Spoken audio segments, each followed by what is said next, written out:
Omukolo ogw'okufulumya ebigezo bya siniya ey'okuna eby'omwaka 2022 gubadde makago bwa Pulezidenti e Nakasero. Gwetabyeko minisita w'ebyenjigiriza n'ebyemizannyo Jenti Kataha Museveni, baminisita abeezi okuli ow'amatendekero aga waggulu Dr. Jesse Muyingo, owa primary Dr. Joyce Moriku Kaduchu n'abalala. 695 candidates, that is 173,761 males and 171,934 females appeared for this examination, compared to 330,592 in the previous year. And this is an increase of 15,103 or 4.6%. Kino agamba nti beeyongeddeko abayizi 500 mu 300 nga bye bitundu 4 n'obutundu 6 ku buli 100. Ategeeza nti bawadde essanyu nti amasomero agali mu nkola ya bonna basome owa siniya geeyongeddeko okukola obulungi, ate nga n'omuwendo gw'abayizi abaatudde ebigezo bali 11,481 nga bye bitundu 32 n'obutundu 7 ku buli 100.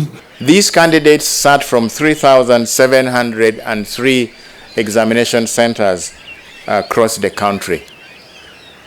Of the total number of candidates that registered, 114,181 of the candidates were beneficiaries of the government Universal Secondary Education Program. Ayogedde ku bayizi abayitidde mu ddala erisooka n'eryokubiri nga basinze ku baatuula mu mwaka gwa 2020.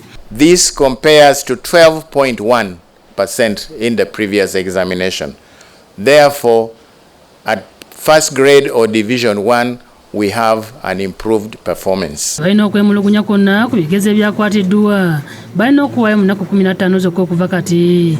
And submit any queries that they may find to UNEB via their portal, and we ask that this is done within 15 working days from today's date. Queries that are submitted after this date may not be attended to. Odongo alumaliriza okwogera wadde ebigezo bino eri ssente w'akakiiko aka UNEB Professor Okwakol n'abikwasa Minisita Museveni abitongoza. As you have already seen, these are the results. I thank. Download the app on App Store or Google Play Store now.